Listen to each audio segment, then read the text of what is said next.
Au nom du Père, du Fils, Saint-Esprit, un seul Dieu, Amen. Que sa bénédiction repose sur nous tous, Amen.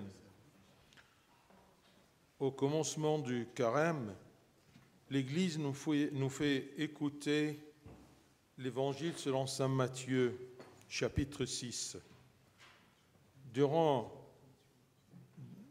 le dimanche dernier, c'est le premier dimanche d'abstinence, et ce dimanche-là, eh bien, on lit tout ce chapitre 6 de l'Évangile de saint Matthieu, parce que Matthieu 6 contient les enseignements fondamentaux du Christ à propos de la pratique spirituelle. Matthieu 6 est une partie du sermon sur la montagne. Dimanche dernier, eh bien, l'Évangile nous a instruits à propos des 3 piliers de la pratique chrétienne, l'aumône, la prière et le jeûne. Aujourd'hui, l'Évangile nous révèle 3 principes fondamentaux. C'est pour cela que je vous invite tout simplement de commencer à lire Matthieu chapitre 6. Lisez-le et relisez-le pour tout simplement avoir des repères pour commencer le Saint Carême. Alors aujourd'hui, l'Évangile nous révèle 3 principes fondamentaux. Premier principe, où est ton trésor, là aussi sera ton cœur. Deuxième principe, nul ne peut servir deux maîtres, Dieu et l'argent. Troisième principe, cherchez premièrement le royaume et la justice de Dieu. Premier principe, où est ton trésor, là aussi sera ton cœur. Chacun parmi nous a son trésor personnel. Et où ce trésor-là, eh bien, là aussi sera ta pensée, ton zèle, ta préoccupation permanente pour garder ce trésor et pour le multiplier. Alors, pose-toi une question très claire et nette. Quel est ton trésor? Quel est ton intérêt? Quelle est ta préoccupation prioritaire dans ta vie? Quel est le trésor qui préoccupe ton cœur et vers lequel ton cœur accourt? Ton cœur se penche-t-il totalement vers Dieu, vers ton salut ou vers autre chose? Quel héritage préoccupe ton cœur? L'héritage céleste ou l'héritage terrestre? Qu'est-ce qui empêche ton cœur de s'intéresser aux choses célestes? Je vais te le dire. Premièrement, peut-être c'est la nature humaine à cause de la chute, pas la nature humaine créée par Dieu. Mais ton cœur n'arrive pas à se préoccuper de Dieu et des choses célestes parce que tout simplement cette nature humaine est souillée. Mais attention, Dieu a renouvelé cette mauvaise nature par la foi en lui et par le baptême et le demeure de l'Esprit Saint en nous. Donc, tu n'as pas une raison de ne pas y penser, de ne pas penser à propos de ton salut. Même si ta nature humaine est faible et souillée, eh bien, Dieu l'a renouvelée. Deuxième raison, c'est la pratique de la vie du mal et de la corruption. C'est la vie hors du Christ. Parce que tu peux te dire, moi je ne tue pas, je ne vole pas. Mais attention, celui qui est hors du Christ est déjà dans la pratique de la vie du mal. Tu es appelé de vivre en Christ, de marcher en lui, dans ses commandements et dans sa crainte. C'est pour cela que saint Paul nous dit, vous avez reçu le Seigneur Jésus-Christ, marchez en lui. Troisième raison qui nous empêche, c'est ta relation avec les méchants. Et les méchants, ce ne sont pas les vagabonds, non, ce sont même les gens bien placés dans la société, mais ils sont hors du Christ. Si tu les fréquentes, eh bien, ça va t'empêcher de viser ton salut. Éloigne-toi de ceux qui marchent dans le mauvais chemin. C'est pour cela que l'Église nous a fait prier le premier psaume au commencement de la journée. Premier psaume, premier verset. Écoutez bien. Si chacun de nous prie le matin ce verset-là, ce psaume-là, eh bien, il va se mettre sur le bon chemin. Il nous a dit, « Heureux l'homme qui ne marche pas selon le conseil des méchants. » Et on a compris maintenant qu'est-ce que ça veut dire méchant, les gens hors du Christ. « Heureux l'homme qui ne marche pas selon le conseil des méchants. » Ne marche pas. « Qui ne s'arrête pas sur la voie des pécheurs. » Et qui ne s'assied pas en compagnie des moqueurs. Ne marche pas, ne s'arrête pas, ne s'assied pas. Mais heureux l'homme qui trouve son plaisir dans la loi de l'Éternel et qui la médite jour et nuit. C'est ça la vie spirituelle. N'essaye pas de commencer le carême si tu ne vis pas ta vie spirituelle. Et si tu commences le carême, essaye de retourner à la vie spirituelle. La partie négative ne marche pas, ne t'arrête pas, ne s'assied pas en compagnie des moqueurs et des gens qui sont hors du Christ. Et la partie positive, cherche ton plaisir dans la loi de l'Éternel, dans la parole du Seigneur, et médite-la jour et nuit. Quatrième raison qui t'empêche de fixer ton salut, c'est ton œil. C'est pour cela qu'il a parlé à propos de l'œil de l'homme. Ton œil, qu'est-ce qu'elle regarde? Qu'est-ce qu'elle fixe? L'œil est relié au cerveau. Et le cerveau fait bouger toute la volonté de l'homme envers ce que l'œil admire. L'œil, le cerveau, la volonté. Si ta volonté est faible, eh bien pose-toi la question, mais pourquoi elle est faible? Parce que le cerveau la guide loin du chemin de Dieu, vers la faiblesse. Et pourquoi? Parce que ton œil n'est pas simple, n'est pas saine. C'est pour cela que vous avez entendu aujourd'hui que le Seigneur nous dit, dans ce Matthieu chapitre 6, ton œil est la lampe de ton corps. Lorsque ton œil est en bon état, tout ton corps est éclairé. Mais lorsque ton œil est en mauvais état, ton corps est dans les ténèbres. Prends donc garde que la lumière qui est en toi ne soit ténèbres. L'œil qui est en bon état est celle qui regarde et qui fixe et qui admire et qui contemple les choses célestes. Tout ce qui concerne ton salut, tout ce qui concerne ta vie éternelle. Un des pères de l'Église, il a dit, n'enterre pas ton œil dans la terre, dans les choses terrestres. C'est l'œil qui transfère ton trésor, l'œil. Et avec ton trésor, l'œil transfère ton cœur. Tu vois tout, ça passe ici. Qu'est-ce que tu fixes? Qu'est-ce que tu regardes? Qu'est-ce que tu envies? Et un des pères nous a dit, l'âme rassasiée piétine le miel. Et l'œil rassasié de Dieu piétine le monde et tout ce qu'il y a dans le monde. C'est pour cela que Saint Paul il nous dit qu'un chrétien, un vrai chrétien, nous regardons non point aux choses visibles, mais à celles qui sont invisibles. Car les choses visibles sont passagères et les choses invisibles, les choses célestes, sont éternelles. C'est ça.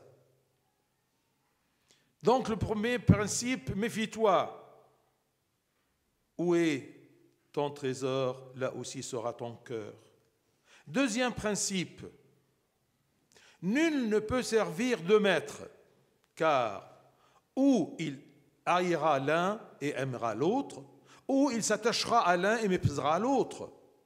Vous ne pouvez pas servir Dieu et l'argent. L'argent ici dans le sens, si on retourne de point de vue sens grec, eh bien c'est tout ce qu'on possède. C'est ça l'argent. Même en arabe, c'est plus explicite. Malana, ce qui est à nous, ce que nous possédions. On ne peut pas aimer les deux, ni s'attacher aux deux. Tu ne peux pas s'attacher au monde et tout ce qu'il y a dans le monde et à ton salut et à ton Dieu. On doit haïr et mépriser le monde. On doit vivre dans le monde, mais sans s'attacher au monde. C'est ça, haïr et mépriser le monde et tout ce qu'il y a dans le monde. On doit haïr, mépriser le monde afin d'aimer et s'attacher à Dieu. On ne peut pas aimer les deux. Si tu aimes le monde, si tu s'y attaches, eh bien ne te justifie pas en disant nous sommes des êtres humains sous la faiblesse. Non, parce que le Christ qui est en toi est plus fort que ta faiblesse. Il est le vainqueur de la mort. Alors il peut être vainqueur aussi par son Esprit Saint qui habite en toi et qui œuvre en toi. Il peut vaincre l'amour de l'homme, du monde. Chacun de nous peut tout en Christ. Si tu es en Christ, tu peux tout. Parce que le Christ est la source de notre force. C'est la cause de notre existence. Alors sûrement, il va t'aider si tu le veux.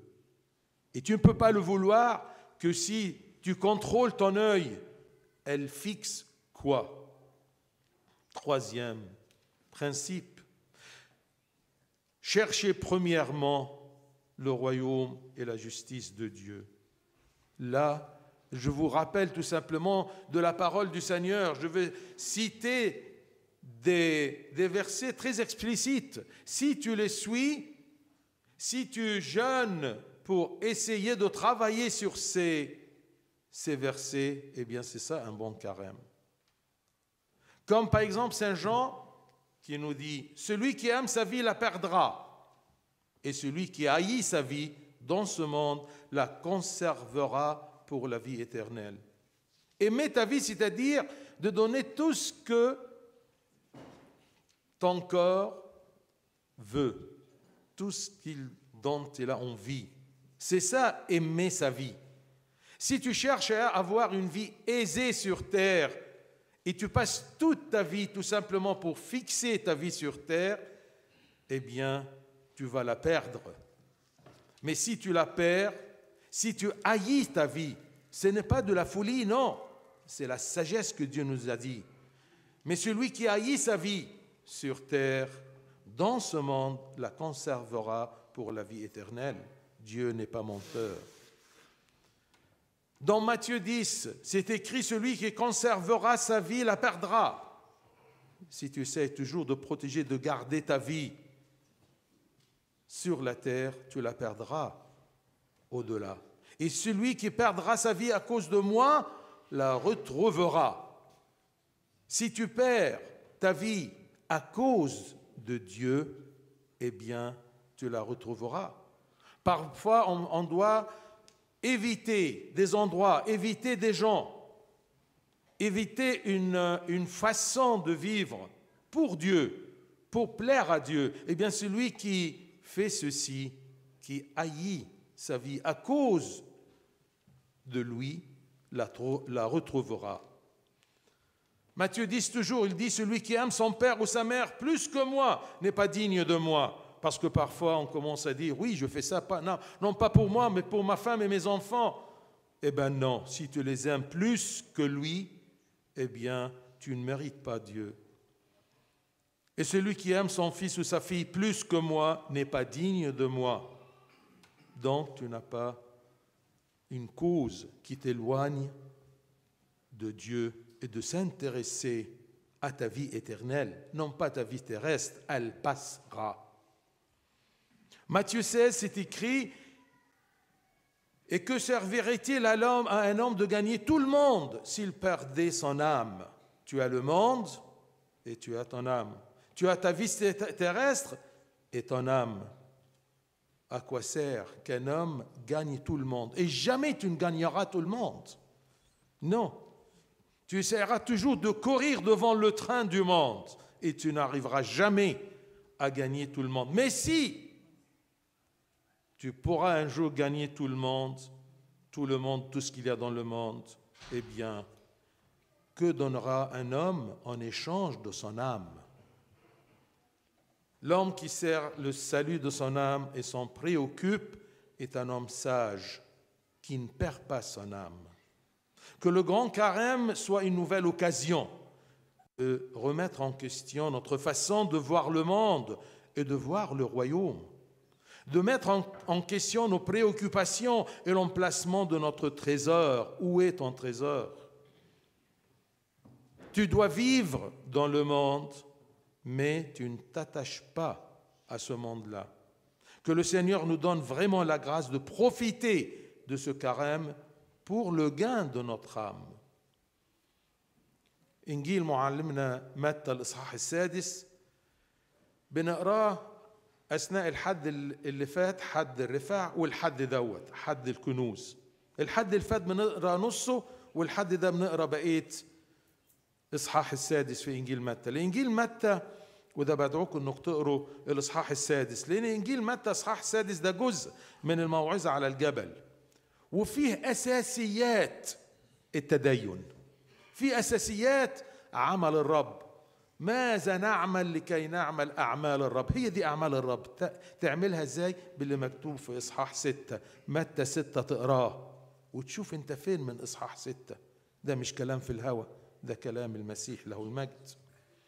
عشان كده الحد اللي فات خدنا الجزء الأولاني من إصحاح 6 وعلمنا أركان العبادة الأساسية الثلاثة، الصدقة والصوم والصلاة. النهاردة يحدثنا باقي إنجيل متى الإصحاح السادس عن 3 مبادئ مهمة في الحياة الروحية أو في حياتك كإنسان مسيحي. أول مبدأ هو إنه حيث يكون كنزك هناك يكون قلبك أيضا. ما تضحكش على نفسك. وتاني مبدأ، لا يقدر أحد أن يخدم سيدين، لا تقدرون أن تخدموا الله والمال. والمال زي ما اتفقنا إنه كل ما تمتلك، كل ما العين تمتلك والنفس تمتلكه على الأرض.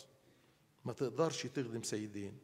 وثالث مبدأ، اطلبوا أولا ملكوت الله وبره. أولا شيء مهم. تعالوا المبدأ الأول، حيث يكون كنزك هناك يكون قلبك أيضا. كل واحد منا يا أحبائي عنده كنزه الخاص، وحيث هذا الكنز هناك يكون قلبنا أيضا. هناك يكون انشغالنا وانشغال فكرنا وسعينا الدائم ان احنا نحافظ على هذا الكنز ونزيده مدام كنز. طب يا ترى ايه هو كنزك؟ ايه هو اهتمامك وانشغالك الاول؟ اسأل نفسك كده في بداية الصوم وانت بتقرأ اصحاح 6، ما هو الكنز الذي يشغل بالك ونحوه تسعى؟ هل فكرك وقلبك مشغول اساسا بالله وبخلاص نفسك؟ ايه هو الميراث اللي بيشغل بالك؟ هل هو الميراث الارضي ولا ميراث ملكوت السماوات؟ ايه اللي بيعوق قلبك من الانشغال بالاشياء السماويه؟ هقول لك. اول حاجه انك ممكن تقول ان الطبيعه البشريه، الطبيعه البشريه بسبب السقوط بتبعد عن ربنا، ملهاش مزاج في ربنا. لكن خلي بالك، ربنا جدد هذه الطبيعه الساقطه بالايمان في المسيح وبالمعمودية وبسكن الروح القدس فينا. ربنا ادانا كل الحاجات ديت. ربنا يطلب منك الحاجة ويعدك انك تمارس هذه الحاجة. يقول لك فكر فيا وفكر في حياتك الأبدية، تقول له مش قادر، طبيعتي ضعيفة. يا حبيبي، ما أنا جددت طبيعتك وروح الله ساكن في داخلك. حجتك إيه لما تقف قدام الله؟ يبقى اوعى تفتكر ان الطبيعة البشرية هي السبب، لأنها اتجددت. تاني سبب بيمنعك من انك تهتم بحياتك وخلاص نفسك هي حياة الشر والفساد. اوعى تفتكر حياة الشر والفساد هو القتل والسرقة والسكر، لا. حياة الفساد هو انك تبقى خارج المسيح، ما انتش في المسيح. الحياة خارج المسيح هي دي حياة الشر والفساد. لو انت مش فاضي لربنا ولا للمسيح، اعرف انك انت في حياة فساد وشر. كل انسان دعي ليحيا في المسيح، يعني يسلك فيه، يسلك في وصاياه، يسلك في كلامه، في إنجيله. عشان كده بولس الرسول يقول لنا: فكما قبلتم المسيح يسوع الرب اسلكوا فيه. كلنا مسيحيين وحصلت على المسيح بالمعمودية وبالإيمان، لكن المهم هل أنت سالك فيه ولا لا؟ أنت تعرفه، طب ما الشيطان يعرفه، لكن أنت سالك فيه؟ الشيطان مش سالك فيه. يبقى إذن ممارسة الحياة الشر، ممارسة حاجات بعيدة عن المسيح. تاني حاجة معاشرة الأشرار. والأشرار زي ما احنا فهمنا ممكن يكونوا ناس ممتازين في المجتمع وناجحين في المجتمع، لكن خارج المسيح يبقوا أشرار. الذين يسلكون في الطريق خارج المسيح، دول أشرار. أنا ما بقولكش إنك أنت بتروح عند ناس حرامية ولا ناس قتالة قتلوا، لا يا حبيبي، أنت معاك ناس مش ماشيين في طريق المسيح. عشان كده الكنيسة جعلت إن في صلاة باكر الناس اللي بتصلي باكر هتصلي المزمور الأول، وأول عدد في المزمور ده اسمع يقول لك إيه عشان يذكرك وأنت بادي يومك. طوبى للرجل الذي لم يسلك في مشورة الأشرار، لم يسلك، وفي طريق الخطاة لم يقف، وفي مجلس المستهزئين لم يجلس. لا يسلك ولا يقف ولا يجلس بعيد عن الله، لكن طوبى للرجل الذي في ناموس الرب مسرته. ايه اللي بيفرحك؟ هل بيفرحك تقعد 24 ساعة قدام التلفزيون عشان تعرف ايه اللي حصل في اوكرانيا؟ بتضيع وقتك، ما خلاص في حرب خلاص. لكن هل بتقعد قدام كلام ربنا واخبار ربنا زي ما بتقعد قدام اخبار العالم؟ لكن طوبى للرجل الذي في ناموس الرب مسرته، وفي ناموسه يلهج نهارا وليلا. بتدي قد ايه من ربنا من عمرك؟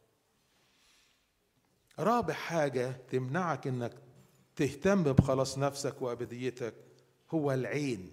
عشان كده ربنا النهاردة في الانجيل يتكلم عن العين. العين وما تنظر. يا ترى عينك بتنظر ايه؟ عينك بتبحث عن ايه؟ عينك بتتلذذ بايه؟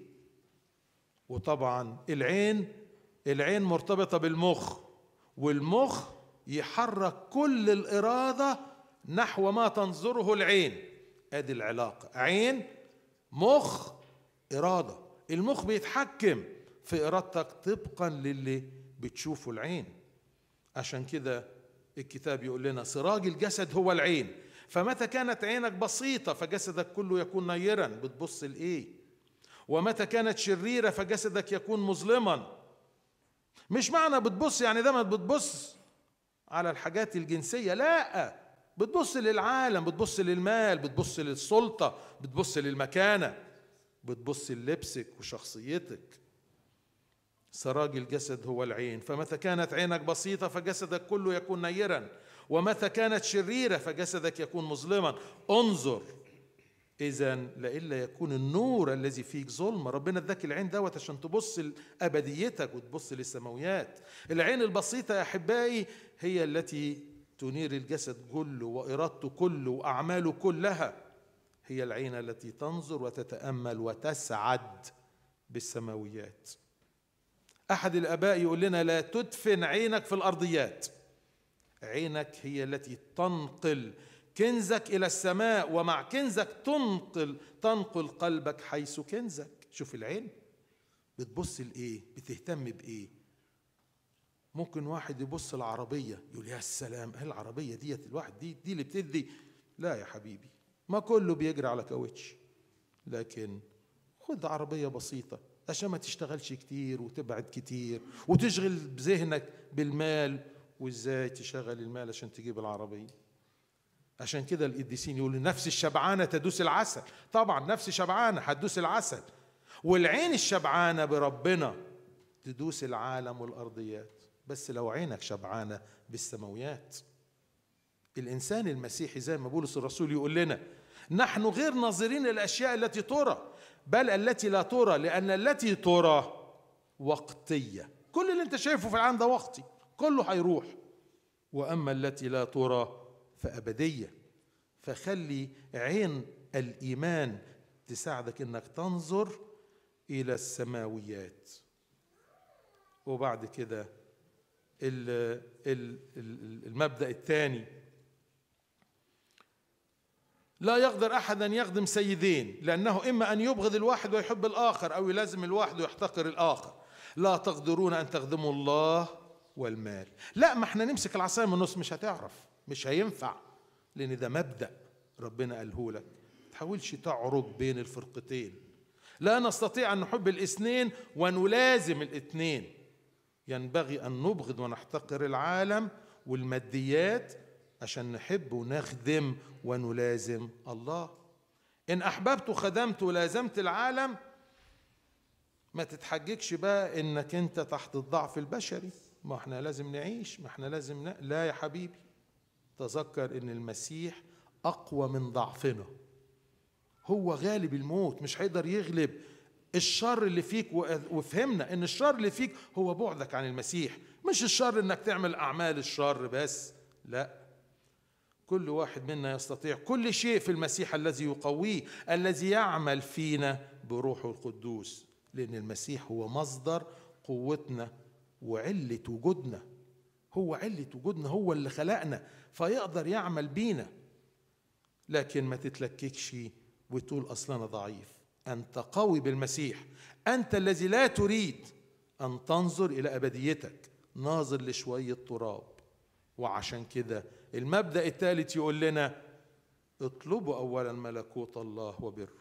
لازم هتطلب تاكل وتعيش وتجيب لعيالك، ما لازم تهتم بزوجك ولازم تهتم ببيتك، ما طبعا ما لازم، لكن أولا هل بتطلب أولا؟ هل قلبك يطلب أولا ملكوت الله وبره؟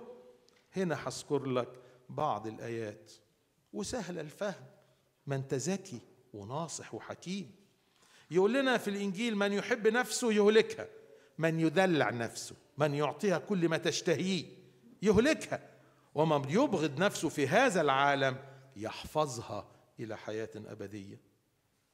من وجد حياته يضيعها، ومن أضاع حياته من أجلي يجدها. ممكن إنسان يقول لك لا أنا ما اتعاملش مع الناس دي عشان خاطر ربنا، لا أنا ما اروحش الحفلة دي عشان ربنا، أنا ما البس اللبس ده عشان ربنا. يبقى من يضيع حياته يعني يغصب عليها. لكن يضيع حياتك يعني هتنتحر؟ لا، يضيع حياتك يعني تعمل لها كنترول. مش كل حاجة تطلبها نفسك تطلبها تديها لها. من أضاع حياته من أجلي يجدها، من أضاع حياته من أجلي على الأرض يجدها في السماء. من أحب حتى أبا أو أما أكثر مني فلا يستحقني، ومن أحب ابنا أو ابنة أكثر مني فلا يستحقني. ده كلام ربنا، ما تدورش بعيد، خلي عينك ثابتة على كلام ربنا، وثق إن الكل يزول، أما حرف واحد من كلام ربنا لا يزول. فاعرفوا لأنه القانون لا يحمي اللي مش عارفين. هتقف قدام ربنا تقول له ما اعرفش، يقول لك لا، العب غيرها. الكلام ده تقوله في الأرض، مش تقوله أمام العدل الإلهي. لماذا تضيع نفسك؟ ماذا ينتفع الإنسان لو ربح العالم كله؟ واجي عند العالم كله أقول مين يا رب اللي بيربح العالم كله؟ العالم ده حرام، يديك حتة وياخد منك حتتين، عمره ما يديك الكل. مين؟ لكن في ناس تفتكر انه ربح العالم كله. ماذا ينتفع الإنسان لو ربح العالم كله وخسر نفسه؟ أو ماذا يعطي الإنسان فداء عن نفسه؟ تقف قدام ربنا تقول له لا يا رب أنا عاوز أفدي نفسي، هاتوا الفلوس اللي كانت عندي، ولا هتلاقي حاجة فوق. هتدي فداء نفسك إيه إلا دم المسيح وارتباطك بالمسيح. الإنسان يا أحباء الذي يسعى ويهتم بخلاص نفسه هو ده الإنسان الحكيم، لأنه لا يخسر نفسه. لكن اللي مش داري هو حر.